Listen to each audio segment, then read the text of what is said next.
नमस्ते, कसे आहात? मजेत ना?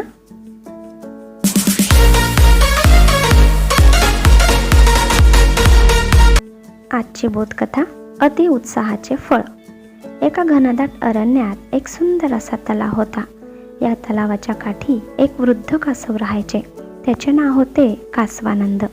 कासवानंद खूप शांत स्वभावाचा आणि अनुभवी होता. त्याच तलावात मित्रानंद नावाचा एक तरुण हंस आणि चतुरानंद नावाचा एक खोडकर मासाही राहायचा. ते तिघेही खूप चांगले मित्र होते. एकदा उन्हाळ्याचे दिवस आले आणि तलावातील पाणी हळूहळू कमी होऊ लागले. मित्रानंद हंसाला काळजी वाटू लागली. तो म्हणाला, कासवानंद काका, चतुरानंद, पहा ना, आपले पाणी किती कमी होत चालले आहे. आता काय करायचे?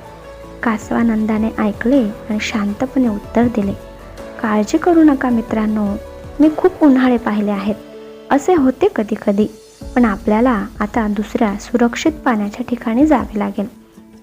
चतुरानंद मासा म्हणाला, पण आपण कसे जाणार? मी पाण्याशिवाय राहू शकत नाही आणि तुम्ही दोघेही हळूहळू चालता. मित्रानंद हंस म्हणाला, मी उडू शकतो, पण तुम्हा दोघांना मी घेऊन कसे जाणार? कासवानंदने विचार केला आणि म्हणाला, माझ्याकडे एक युक्ती आहे. मित्रानंद, तू एक मजबूत काठी घेऊन ये. मी आणि चतुरानंद तोंडात ती काठी घट्ट पकडेन. त्यानुसार मित्रानंद एक मजबूत काठी घेऊन आला. कासवानंद व चतुरानंदने ती आपल्या तोंडात घट्ट पकडली. मित्रानंदने ती काठी आपल्या पायात अडकवली आणि हळूहळू उडू लागला. ते तिघेही आकाशमार्गे एका नव्या आणि मोठ्या तलावाकडे निघाले.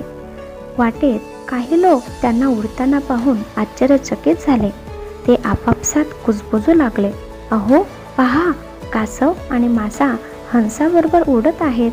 हा तर चमत्कारच आहे. लोकांचा आवाज ऐकून चतुरानंद माशाला खूप मजा वाटली. त्याला वाटले, मी लोकांना सांगावे की ही माझी युक्ती आहे. त्याने तोंड उघडण्याचा प्रयत्न केला, पण कासवानंदने त्याला दाबले आणि नजरेनेच शांत रहा असे खुणावले. काही वेळाने चतुरानंदाला पुन्हा वाटले की त्याने लोकांची प्रशंसा ऐकावी आणि तो उत्साहाने म्हणाला, ही युक्ती तर. इतके बोलून त्याने आपले तोंड उघडलेच आणि त्याच्या तोंडातून काठी सुटली. कासवानंद आणि मित्रानंद यांनी खूप प्रयत्न केले, पण चतुरानंदला ते वाचू शकले नाही. चतुरानंद खाली पडला आणि दुर्दैवाने त्याचा जीव गेला. या बोधकथेवरून आपल्याला बोध मिळतो, अति उत्साह टाळा, योग्य वेळी शांत राहा, संघकार्यात एकमेकांवर विश्वास ठेवा. आवडली ना गोष्ट?